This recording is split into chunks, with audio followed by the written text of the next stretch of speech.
मागच्याच मिनी व्लॉगमध्ये मी तुम्हाला सांगितलं की मी पुढच्या व्लॉगमध्ये सांगते की मी काय मागवलं आहे आणि किती रुपीजला मागवलं आहे, म्हणजे किती रुपयाला मागवलेलं आहे. सो मी मॅगी मागवलेली, त्याच्यानंतर तेल संपलेलं म्हणून जस्ट तेल मागवलं. आणि बघू शकता हा कोबी फक्त आणि फक्त मला 3 रुपयाला भेटलेला आहे. त्याच्यानंतर फरसबी तीसुद्धा मला 2 रुपयालाच भेटलेली आहे. आणि कांदे 1 किलो मला 5 रुपयाला भेटलेले आहेत.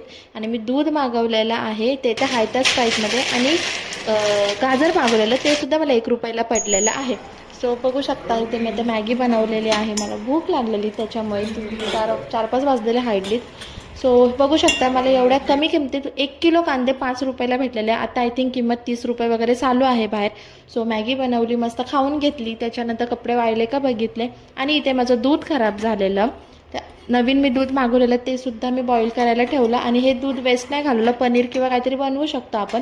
सो इथे मी अशी मिठाई बनवलेली आहे. सो टोप बघू शकता, थोडं आपल्याला त्याला हे करायला लागतं, भरपूर वेळ गॅसवरती आटवावं लागतं. सो एकदम मावा मिठाईसारखं होतं. कलाकंद बोलू शकता तुम्ही, मिल्क केक बोलू शकता. सो यांच्यासाठी मी अशी ही डिश बनवलेली आहे. Bye guys.